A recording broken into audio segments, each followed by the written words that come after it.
She sings the songs, the words she knows, the tune she hums.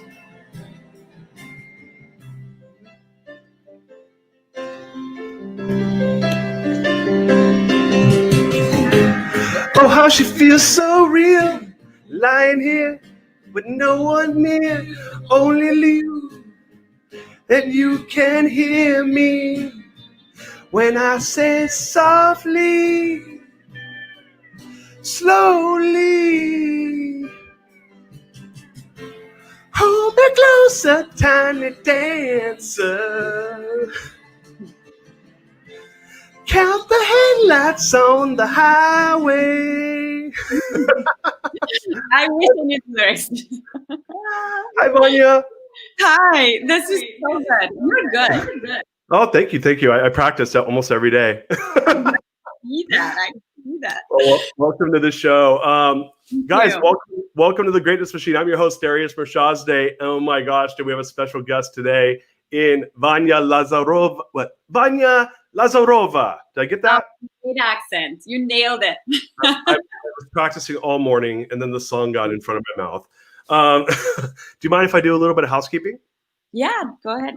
Let's do it. Okay, guys, look, the format of the show is quite simple. We are bringing together change makers from all over the world who are living their passions to create greatness. And Vanya is neither short of passion or greatness. In fact, and she's all over the world. She's in Bulgaria right now. Is that correct? Yeah. I'm in Europe. Yeah. I think you're the first European guest I've had in Europe. So that's I'm very happy to have you here. You guys, look, a couple of things to know about live streaming. We are live.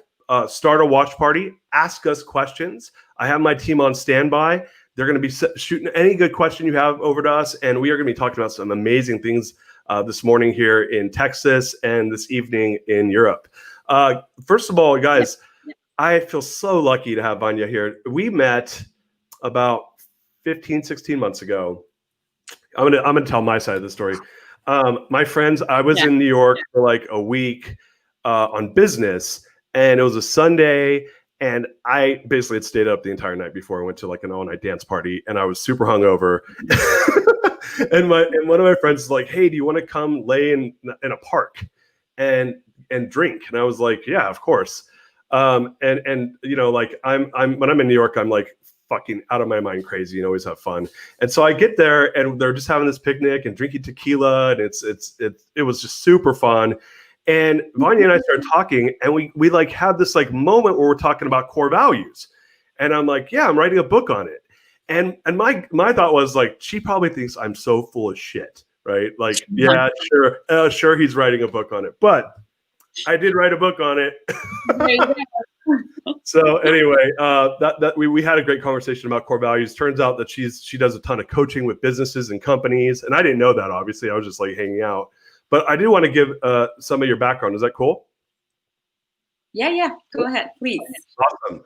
So you guys, Vanya is an entrepreneur, and she's founder of Live Authentic Coaching. She's a CEO coach, and she works with founders to help them navigate the challenges of scale and building amazing cultures. She's also a breathwork coach, and she leads people in virtual breathwork and coaching sessions. So Vanya, welcome to the show. Thank you. Really happy to be here.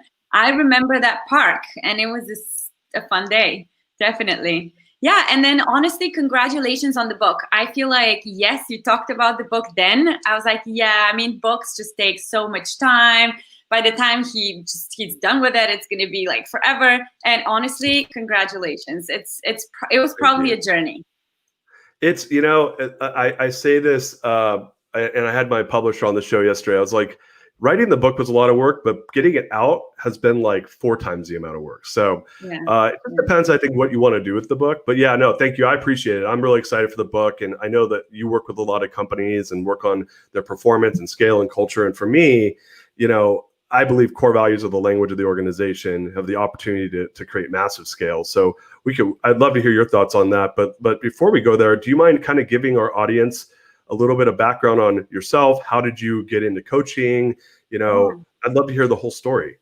Yeah, absolutely. So we met in New York. I don't live there anymore, but we'll get there. So I am originally from Bulgaria, and I'm here now for the summer. I just kind of decided to come over this way and just spend some time with my family. And it was just, craziness everywhere in the world. So I decided, why not here? So born and raised in Bulgaria. I graduated school and my mom gave me $500. And I was like, I'm going to move to the US because I think I need a bigger playground. So that's what I did. And since I was 21, I basically lived in 3 different states and most recently in New York. And I started my business, I think 5 years ago now. Wow. Time really flies.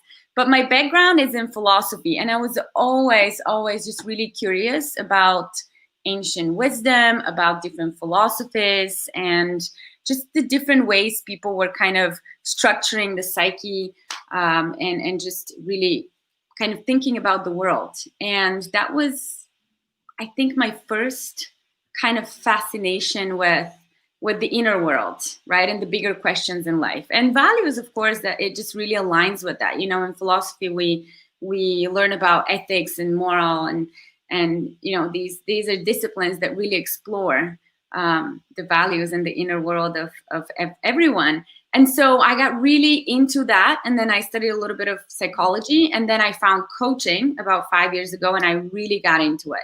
Just the idea of helping someone become their best self, helping someone discover who they truly want to be and facilitate that transformation for them was just something that I got really excited about. And I really wanted to dive into it. And I also thought to myself, I discovered my own values then. And I think that was just really key in actually really deciding to go about coaching and to develop something within that area and expertise, because I just really got to know what was really important to me and what would make me curious and excited to learn more about. And personal development and professional development was one of these things. It aligned with my values, and I just decided to kind of give it a go and start a business. And I've been working ever since. And I kind of, in the beginning, I did a lot of purpose coaching. So I was working with people who really wanted to align their life's work with, again, values and their deeper purpose and their deeper mission in life. And so we kind of went on a journey to discover that. And a lot of these people were working corporate jobs, hated their jobs. Like literally, I had a person that cried every time on the way to work. And it's just like terrible existence, right? Right. And so we did a lot of that exploration and that kind of ground inner work. And a lot of these people started businesses, discovered that the corporate career, the corporate world was not their thing. Right. And just became entrepreneurs. And just naturally, I kind of moved and focused on helping entrepreneurs and startups. And today, I just in January, I just actually moved to the Bay Area, and I'm really excited. Right. And I didn't get to meet anyone basically because March we got under lockdown. So I'm going back now in the end of the month, and I'm just really excited to kind of get to know the ecosystem and just meet new people.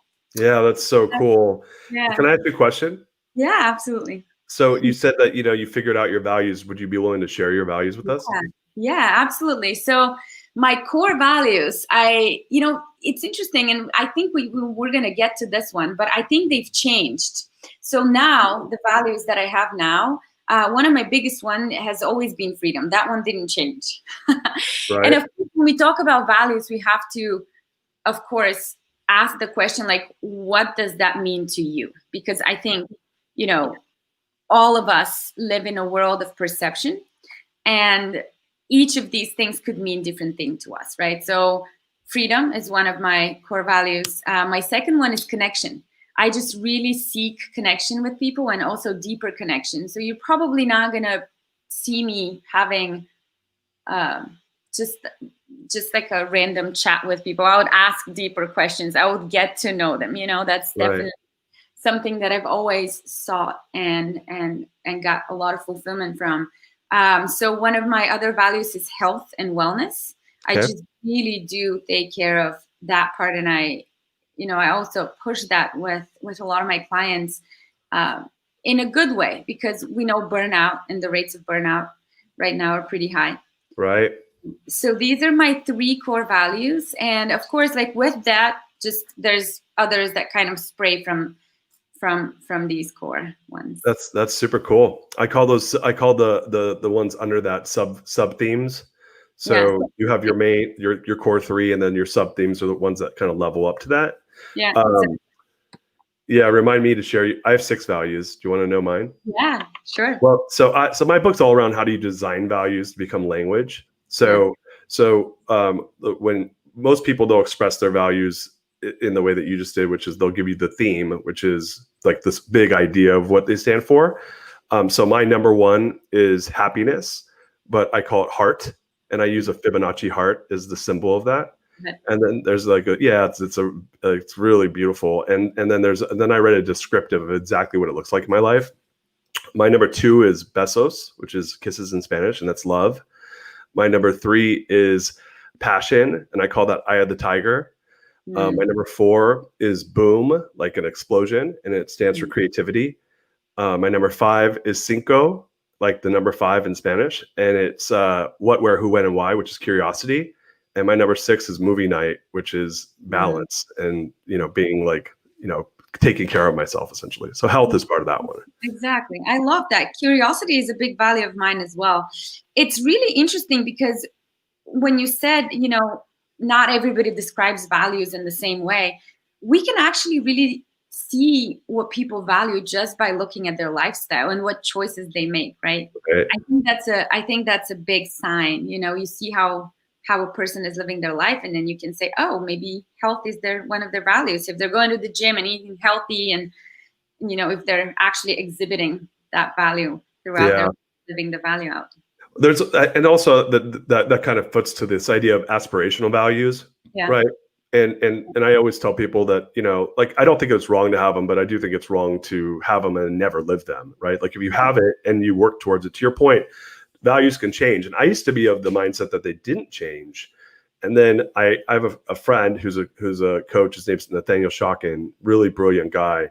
And he and I really have dug into this and started talking about the idea around spiral dynamics and how this evolution of personal values. Because I've had people kind of challenge me in my book, which is about how do you build core values for an organization, is I took an idea from Built to Last, which is Jim Collins' book. And essentially this idea around long-termism, which one of my mentors, Rand Stagen's a big believer in. And I have a rule with business core values, which is they call it the 100-year rule. Like your core values need to be just as relevant for a business today as they are 100 years from now, or 100 years now from as they are today. In order to do that, you have to get really, really distinct about it. So, because I think that a company needs to build, and again, going to this idea that if values are the language of our lives, right? If values are the language of the business, in a business, you need this idea around consistency. Yeah.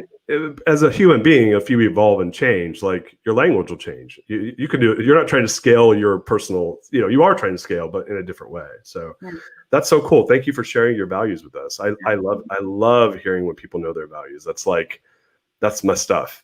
It is. And you know what I see? And I've noticed that not everyone knows their values, which is why I think books like yours are super valuable, not only for organizations, but just also for everyone to kind of start thinking, hey, what are my core values, right? Like for each person. I think it's just foundational to just really start discovering who you are. Yeah, I totally agree. I have a friend, his name is Bob Glazer. He just wrote a book called Friday Forward that just came out. And it's a really popular newsletter a lot of people follow. And so he and I were talking about this last week on the show, and he describes it in a really interesting way, which I think you'll like. And I heard him do this like a year ago. He said, I view the values as really like you're driving a car through a tunnel, and the tunnel is the values. And the minute you start rubbing up against the wall, you feel it, right? It's painful. It doesn't feel good, right? Yeah. And I started thinking of myself. When I'm out of alignment with my values, I get anxious, I get uncomfortable, I get unhappy. And before I didn't really connect the two, but now I'm like, oh, something's off. And so anytime I'm feeling any of those things, there's some commitment I've made in my values that I'm probably not living up to. What are your thoughts on that? 100% agree. And I think when there is a situation in life when we don't honor our own values or someone else doesn't honor our values, Yep. then we feel that struggle, that we feel that we're hitting the edge of the tunnel or like the wall of the tunnel. Right. And it's really true, but then a lot of people just don't think that this is why. They don't know that this is actually why this happens. They don't know the reason. And that's exactly the reason, because one of your values hasn't been honored. Yeah. So let me ask a question. When you start to see that either in yourself or in those around you pertaining to your own values, how do you like either react and or when you're coaching people, how do you coach them to handle that? Yeah. So I think when this happens, you just have to first be aware of it, right? And be aware of it in a way where you have to make a choice. Okay, do I want to keep engaging in this conversation or this situation if that is really against my values, or if this is not a situation that my values would be honored, right? Like you have to ask yourself, do I want to keep being in this situation, engaging with this? And also if you're aware of it, maybe you can just also say, this is not a big deal. I know why I'm getting frustrated right now, and it's because my value hasn't been honored. And you can communicate that to the person or to whoever you're engaging with in that moment, and then that could actually bring a lot of information to the surface that could essentially become a conflict if you're unaware of like why are you getting frustrated or why you're getting anxious or whatever that might be for you. I love that advice. One of my mentors, his name's Rand Stagen, and he's a conscious capitalist, and I'm a graduate of. He has a program called ILP, and so I got to spend a year with him. And the one thing that he says all the time that I love is he says, "With awareness comes choice." Absolutely. So that's to speaking to what you're talking about. I got to ask you this, okay? You ready? Yeah. I Sure. heard, we're on social together, so I saw that was it just your birthday? No, actually, my birthday is January. You posted someone else's birthday. Was it you? I thought somebody. It's a good friend of mine's birthday right now. Okay. Oh, okay. What's happening? So, okay, well, someone there was a post, and it was like basically like this is 30, like, and I thought it was on your Instagram, I think. Okay. Was it? Okay. Maybe I'm mixing you up. Oh my gosh. Okay. I don't know. Never mind. But okay, but what's the question? Oh, I thought it was your birthday, so I was like, so it's not relevant now. Well, because I was like, oh, you're a Virgo. No. I actually know a lot of Virgos. I'm a Capricorn. Right. January. Yeah. My son's a Capricorn. He's December 29th. I love Capricorns. A lot of my best friends are Capricorns. I'm a Taurus, so don't mess with me. Oh yeah, I mean, we get along. Like Caps and Tauruses get along for sure. Totally. Okay. Well, then I'll go. My question was, I thought it was your birthday, so we won't need to go there. So my other question is this though, I follow you on social, and I noticed you are doing breath work. Yes. So I got introduced to breath work 2 years ago, and what's that? I want to know about your experience. I'm curious. Yeah, this is a really interesting story. So I have I'm in a couple CEO groups, and there's a company called it's like a clothing company. It's very popular in yoga. It's called Spiritual Gangster. Have you heard of this company? Yeah, so, I think so. Yeah. Yeah, they're pretty popular. And so we were at like they're a friend of a friend, and so we were at their headquarters in Phoenix, and they brought in this guy who was a disciple of Wim Hof. Yeah. And so I didn't know who Wim Hof was, and I didn't know what his method was, and I didn't know I had never done real breath work before. And this guy was like this hardcore follower of Wim Hof. So I'm in this group, and we're sitting down, and he's like, listen, I'm going to take you guys through this exercise. It was probably a 30-minute breathing exercise. He's like, we're going to simulate what it's like. It was either simulation of like death or like simulation of like the most extreme, like putting your body through such extreme, like over oxygenation, right? Yeah. So essentially pumping oxygen into your red blood cells through this breath exercise. And it's going in rounds. So you start, and then you like kind of rev up, and then you bring it back down, and then you're going higher, and you're going higher. I don't know, 15, 20 minutes in, all my extremities were like vibrating, like as if I was being electrocuted. Like literally I had full blown electrocution in all my extremities. I had my eyes closed. I was full blown hallucinating. Like I was in a full blown hallucination. It was out of body experience. And then I came down and I've done like some plant journeying and stuff like that. So like full heart opener, like I'm laying there like, what the fuck just happened to me? And it was like, for the next week, I felt like different. So I don't know. Is that normal? Yes, I think that's what happens to most people, and I think it's just really transformational, to say the least, especially if you create a practice out of it. So I just got completely distracted from a question, but we're not going to do the questions now, right? Oh, wait, yeah, actually, no, I don't see questions on my side. Did you, are you on Facebook? I am, no, on the stream, on the, what's it called? That's StreamYard platform. Yeah. Oh, anyway, yeah, keep going. I didn't see, I'm not seeing a question. Sorry. It's Hannah, and there's a question, but then we can just go to that one later, because I think it's a great question, but sorry, I just got totally distracted. Yeah. Hannah, I don't see the questions, which is weird. So maybe there's something that needs to happen so that I can see the questions. But yeah, let's answer mine, and then you can read the questions. We'll do it differently. You read all the questions. But what you did, though, the Wim Hof method is a little different than what I do. I actually did Wim Hof as well. I think what he does is he holds the breath up for a count of, I don't know, 60 or like a minute or something. And then when you're exhaling, you hold it down as well. I think that was what was happening in the Wim Hof one that I did once, but I'm not sure if you did the same. So I think there's so many different practices out there, and they're so beautiful because they really get you to this place of completely shutting off the mind and getting into the body and the sensation. Right. And also it just really triggers and opens up a different part of the brain that you can actually get so much insight. You can get so much knowledge, because it's a different capacity that we don't normally do, we don't normally use. So for example, think of CEOs. You did it in a CEO group, right? Like you were all correct.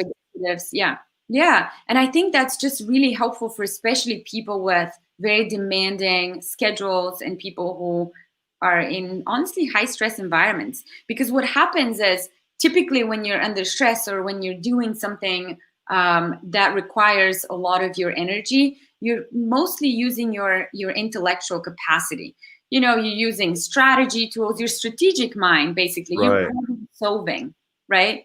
And so a lot of times problem solving actually doesn't really help, especially if the problem is if you're facing something really complex. Right now with the pandemic, living in a VUCA world, people really didn't know where to turn and how to actually shift and what to do in a situation like that. And with breathwork, actually what happens is you're completely shutting off that strategic mind, and then you're getting to tap into something else, into a capacity that is spaciousness, that is a capacity that, unless you have a really great mindfulness practice or meditation practice, you probably never really get to tap into, right? Mm-hmm. And from there, you can get new ideas. You can get just a completely different download, if you will, Yeah. Because it uses a different part of the brain. So that's really what happens oftentimes with breathwork, and especially if people start practicing often. I actually just did breathwork before the show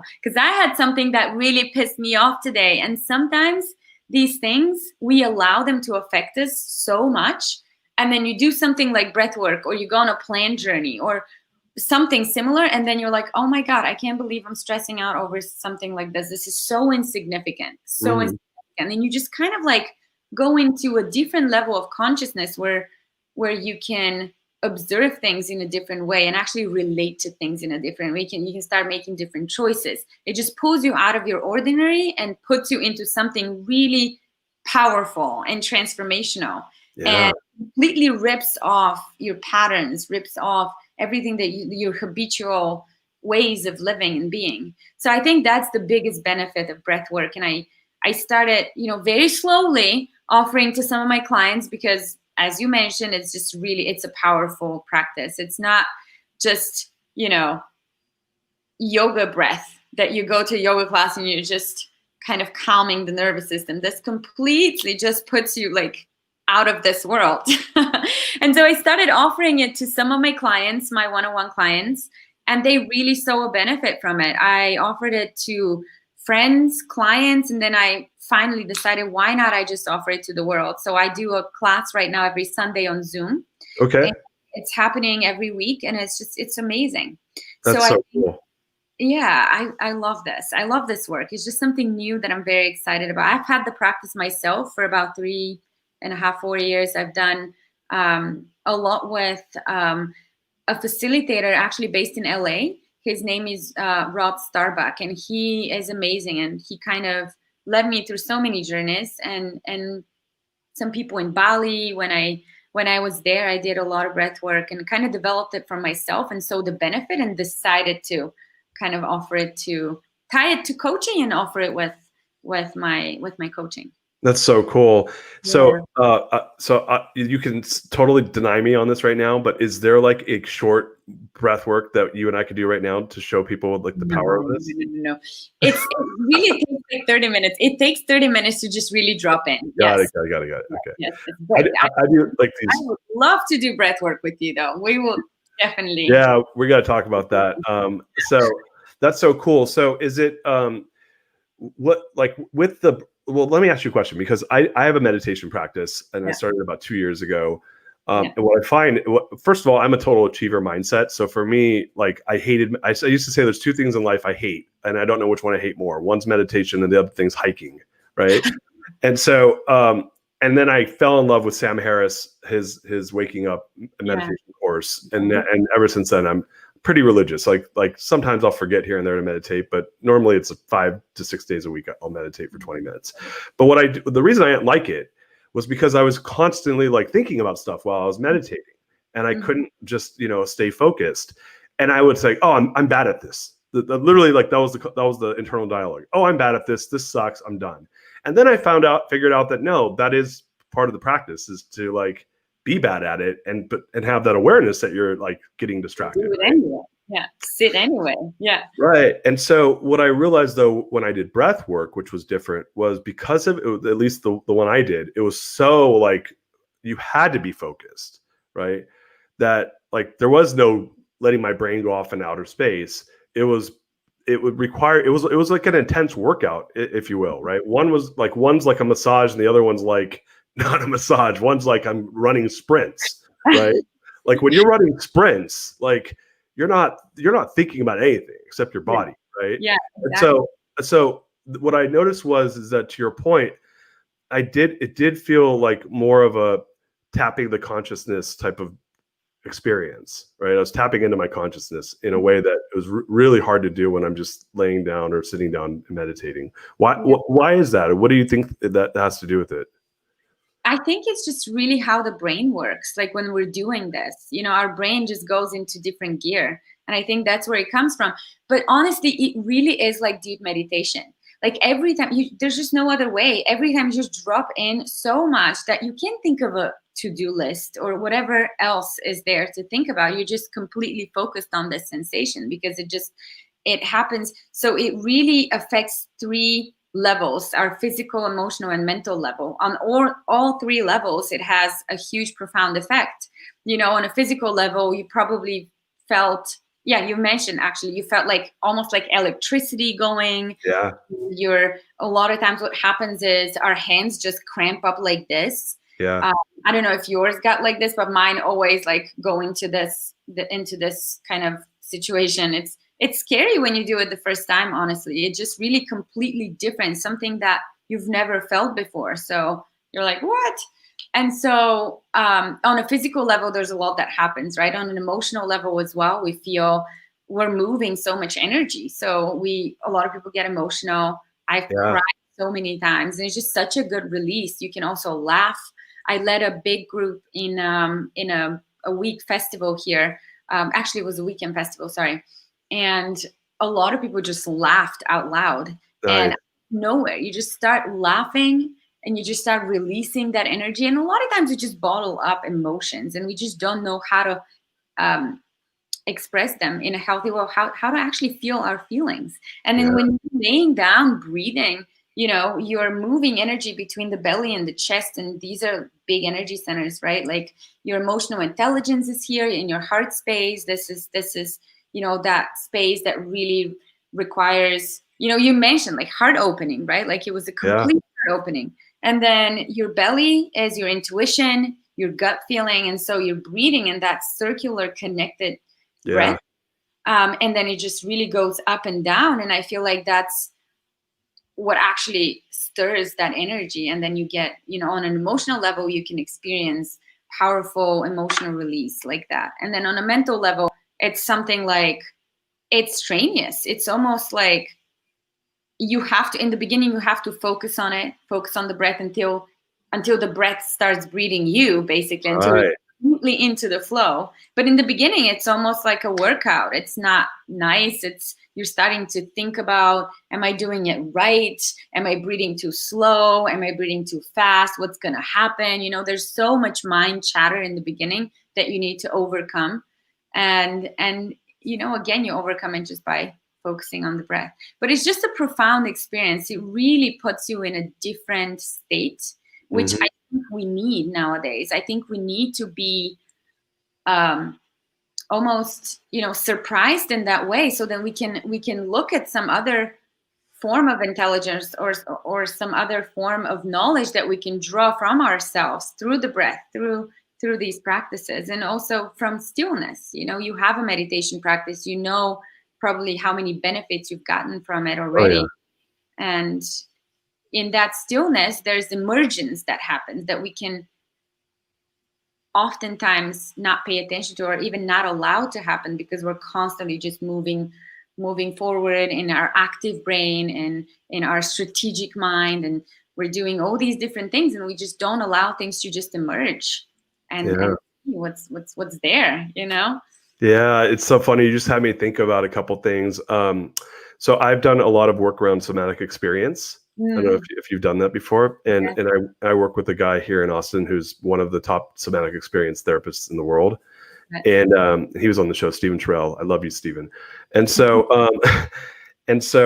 Stephen says something that Stephen says, which I think like you're touching on, is I think a lot of people live in this, I hate to say this, but I watch this. A lot of people are asleep, right? And they're kind of just going through their habits. And they're in their strategic brain, going through their habits, checking the boxes, rinse, wash, and repeat. And that's not, we're organic matter, and there's many parts of our brain that require a lot if you want to really like fully use your brain, and your body and your brain are not separate from each other. And what he says, which is really, really, I think, interesting, is he says the body never forgets. The body never forgets any story, any experience. It's not just, everyone thinks it's probably stored up here, and the reality is no, it's actually stored in your organs, and it's stored in your skin and your bones. Like the brain is where, it's in your cells, exactly, right? And the brain is what like basically processes it, but that's not where it's stored. It's stored everywhere, right? And I learned that because we started doing some deep somatic experience work, and I had an experience where he was basically he had his thumb and he put it on my kidney, and he just held it, and not rubbing it, not touching it, just thumb on the kidney, sitting there.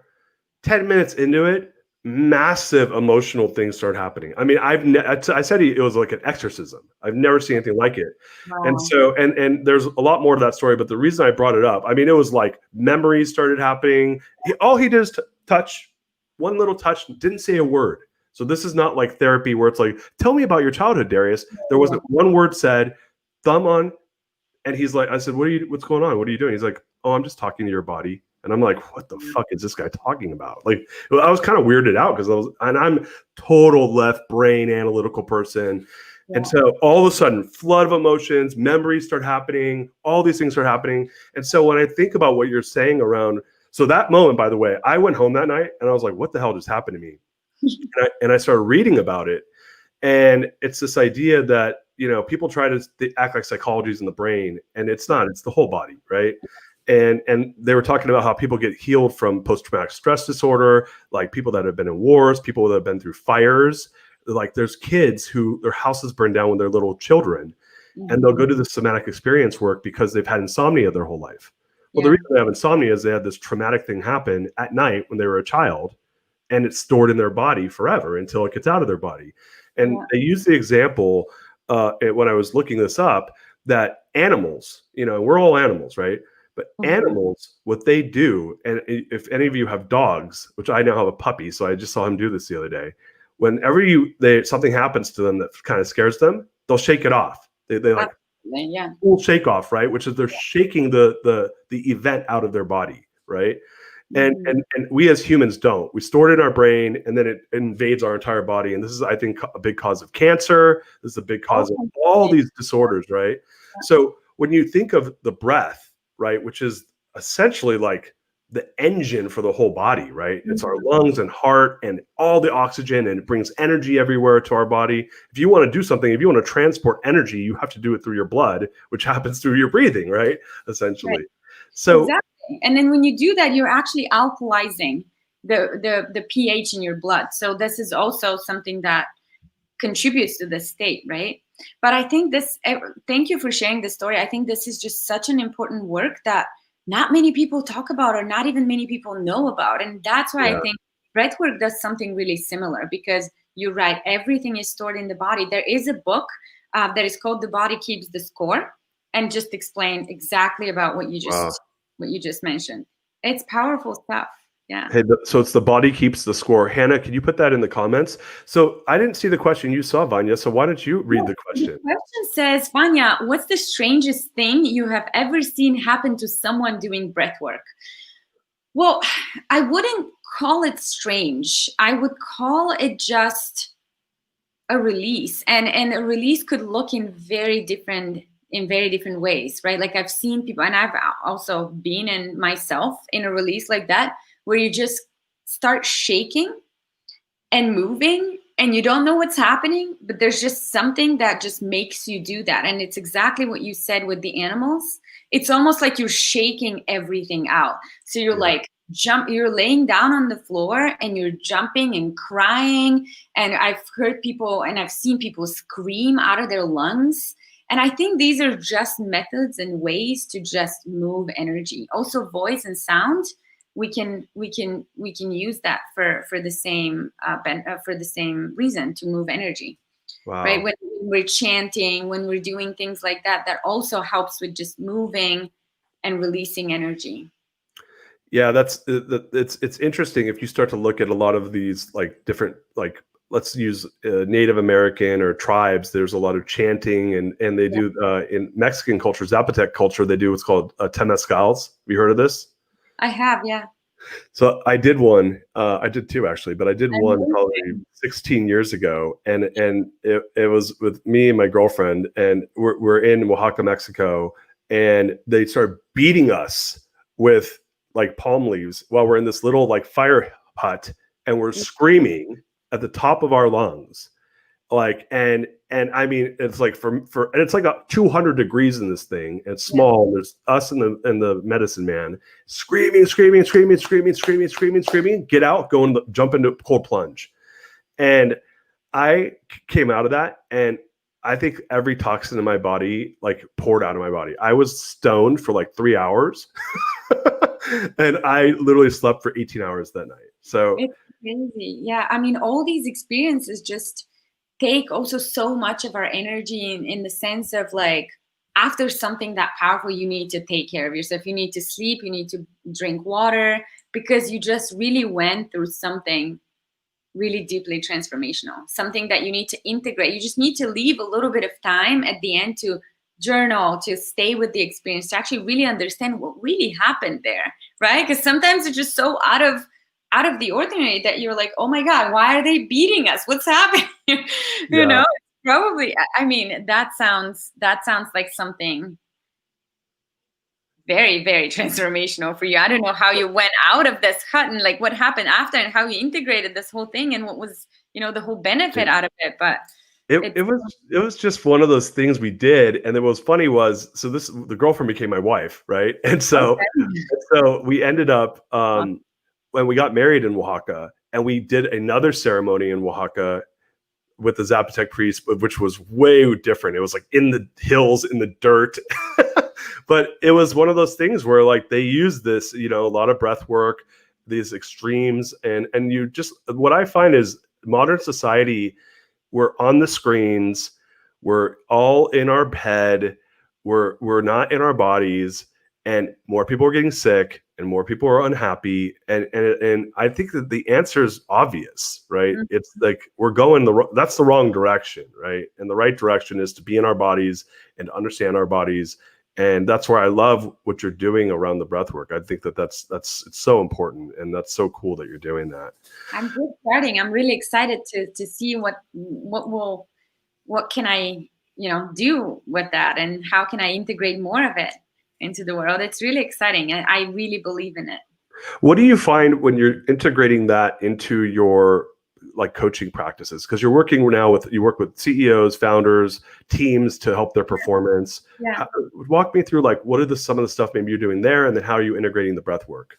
Yeah, so I haven't started integrating it within the company or the teams, but I've been thinking about doing that. So I think what really could be beneficial actually is just really connecting it with an intention that they have. For example, collaboration, or maybe it's something around creativity or innovation, or just really getting clarity on a project direction or whatever that might be for the team. And how I see it is just really kind of doing a little bit of pre-work before we start breathing, and sitting down and just really evaluating what the team needs to get out of this, right? Like, what is the goal? And so we get on the same page with that, and then maybe we can do a little bit of I would say just an exercise, right? Like that really ties into the goal and to the outcome. And then with that intention, we start breathing. And then at the end, I just leave them and maybe facilitate a little conversation and leave them kind of come up with these new strategies that may come out of this experience. Because it's something that no team has done, I think. Well, I don't know. I need to really look into it, but I've never really heard of anybody facilitating breath work within an organization for the teams, for the benefit of, for example, collaboration or creativity or any of these things. And with CEOs, again, like it's the same kind of a process. So we sit down and we design what is it that we want to work on, right? Like, what is the challenge? For example, I've had someone that so he actually had a huge challenge with their CTO. So he was the CEO, and he calls me and he says that he needs to fire him. And unfortunately, he doesn't see a way out, and he just needs to come up with a solution. The situation is not great. People are literally leaving. The CTO is apparently, in his words, a person who is not a manager. He just cannot lead a team. And so unfortunately, a lot of people left, and he was now very worried about the company and the future of the company. So we started doing a little bit of pre-work and just talking really about like, what does he really think and feel? And that also we connected to values as well, because everything is connected. Like, you just have to look at your life and your work in a holistic way. Right. And so we did it. And then at the end of the session, he actually really knew what to do. So it really brings that clarity. So like, once you bring an intention to it, or a challenge or something that you're struggling with, and breathe through that thing, at the end of the session, you have this, it just comes to you. And what I always say is that we always know the answers. Like, the answers are always within us. We just don't know how to access that information. And what we're used to do is accessing that information or looking for answers from that intellectual mind, from that, problem solving. So this person did a SWOT analysis, he did like different things to kind of help himself make a decision, and he just couldn't, right? And the decision was not to fire him, right? Like, this was just not beneficial for the company as well. And so at the end of the breathwork, he actually came up with a different solution. And it was because he just tried something new that triggered a different part of the brain and got him to a different place. It's really interesting. So you just had me thinking about, so my belief is that when your values are designed for high use, high utility value, personal or professional, that they are the ultimate decision-making engine. They tell you what you should do, right? Because your values are your values, right? And they're the cornerstone for behavior. Now, the part of the brain that controls decision-making is the reptilian brain. And it's not logical. It's actually emotional, right? And it doesn't have a capacity for language, right? So the reptilian brain does not have a capacity for language. Yet that's where we make all of our decisions. And this is where, like Simon Sinek talks about this in his talk, where he says, this is where I have a gut feeling, right? My gut's talking to me. I have a funny story about that for another time, but I just had this thought, and it's more of a question for you. Let's say I set my intention for the day to live my core values, right? Or let's say I have that problem, and in my brain I go, what are my core values? One thought I just had is, does the breath, when I set that intention and when I start doing that breath work, is it possible that I'm actually tapping into the reptilian brain through the breath work? Right, where I'm creating that like conduit for that to happen, because I can't do it logically, but now I'm doing it organically, right? And you know what I mean? Is there anything there that you know of? Right, but you know what? I think, and correct me if I'm wrong, because I'm not an expert on brain science or neuroscience, but I think the creativity and like the creative part of our brain is not the reptilian brain. No, it's not. I think exactly. So I think what happens with breathwork is actually unlocks that creative part. It unlocks that different part of the brain where it actually allows you to come up with a new solution. Interesting. To come up with something different, because it just really, like, what it does is just really kind of stops the normal, natural, habitual way of thinking that you have. And of course, it brings memories, it brings a lot of different things to the table. But then at the end of the day, I don't think it triggers the reptilian brain. I have to really look into this. And thank you for actually asking me about the brain, because I think this is the next step for me in terms of developing breathwork for more people and for more of my clients, is just to really look into exactly which part of the brain lights up and what happens really in the brain, and just really put that down. Yeah, because it's interesting, like what you just said. Let's say it is opening up the creative side of the brain. If you are getting new ideas intellectually, that might then be the trigger to help the decision, right? It's not that the decision happens, the creative, to your point. But I would love to learn about that. That's so cool. Wow, the time flew. We're having so much fun. So we're kind of near the end of the show here. Where can people find you? Like, what are you doing? What are you promoting? Like, here's your opportunity to like let everyone know all the things they need to know. Yeah, that's great. Thank you for that question. So if anybody wants to connect with me, I think LinkedIn is probably the best place, and Instagram. I tried Twitter. I'm trying Twitter, but I'm really not there yet. So LinkedIn and Instagram. Of course, you can find more information about me on liveauthentic.net. This is my website. And if you wanted to try breathwork, I would invite you to our Sunday class. This is 10 a.m. Pacific and 1 p.m. Eastern time on Zoom every Sunday. And that you can find the link through Instagram. You can also email me for the link, and that is vanya@liveauthentic.net. And that's how I can give you more information, sign you up, answer your questions, and get you on board.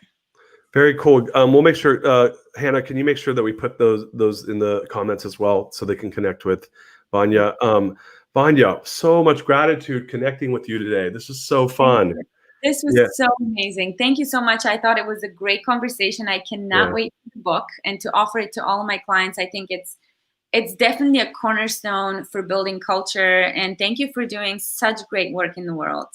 Well, I appreciate it so much. I need you to hang back. We're going to wrap the show up right here. Just hang back for a couple minutes once we get off. I have a bunch of stuff I want to talk to you offline on. Guys, my gosh, it's Saturday. I'm like, I have book launch on Tuesday. I'm like, if I had long hair, I'd be pulling it out, but I don't. I shave my head. And so Tuesday's book launch is coming out. Guys, we have a huge event on Tuesday. I don't think I'm doing live stream this week, except that I'm doing a 6-hour live-a-thon, 7-hour live-a-thon. Vanya, if you're around, you could stop by and say hi. We'll be toasting. We're raising money for familyreach.org. We're trying to, my goal is to get to $50,000 to raise for them. I'm dedicating all the profits from the book for the first week to them. Carla Tardif and her group, they're coming on. We have Chef Ming Tsai, who from the Food Network. He's going to be on making drinks. We got tons of our guests coming on to say hi, and it's just a big day. So we got Tuesday, big book launch. I really appreciate your support. That's going to be at The Real Darius M on Facebook, and obviously that streams everywhere else. The book, if you want to promote the buying of the book, you go to Amazon or any of those places. But you could just go to therealdarius.com, point people there. It says buy book. You can start buying. Don't buy till Monday or it's Tuesday. I think Tuesday is when you can officially buy because that counts towards like the best-selling numbers. And we're on Audible and Kindle and all those things. So with that said, such a treat having you, Vanya. So much appreciation. You were such a rock star guest, and I can't wait for us to hang out more often when you get back to the States. And guys, we'll see you guys Tuesday. Peace. End broadcast.